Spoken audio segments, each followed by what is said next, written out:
تاسې اجرا کوو صحیح ده. سکانې پیوند اجرا کول چې دي دا په غټو نباتاتو کې څنګه کېږي ترسره کېږي. دغه نبات دی دا مونږ په دې کې څنګه کوو دا مونږ په دې کې اره کوو صحیح ده.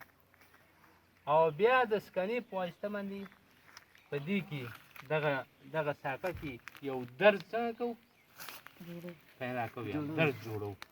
درز چې مو جوړ کړو درز به مونږه د 2.5 سانتي متر نه واخله تر 15 سانتي متر پورې دغه درز څنګه کوو جوړوو. او بیا دغه درز د سکانې په واسطه باندې څنګه کوو لږ پراخوو.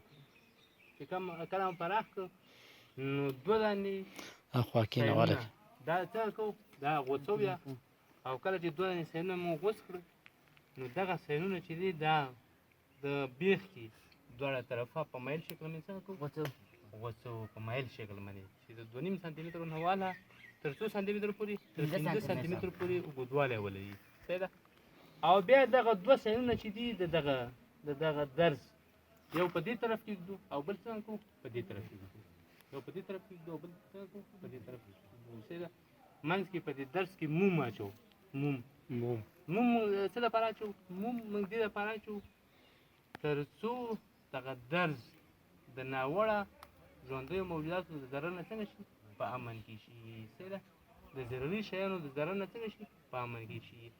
او بیا دغه سیلونه 2 سیلونه په دې درز کې ننباسو او په نتیجه کې د رابرټۍ په واسطه باندې څنګه کوو کلک تړو یا صحیح ده. بیا د وخت په تېرېدو سره که چې دا دواړه سیلونه لګېدلي وو نو یو تن یې څنګه کوو یو تن یې وباسو او یو پکې پرېږدو. یو پکې څنګه کوو یو پرېږدو او یو تن یې څنګه کوو وباسو صحیح ده. تر څو زموږ او ستاسې دغه نبات په یوه ساقه باندې څنګه شي رامنځته شي صحیح ده.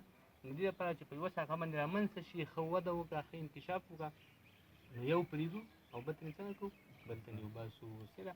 نو دا کوم پیوند دی دا سکانې پیوند دی.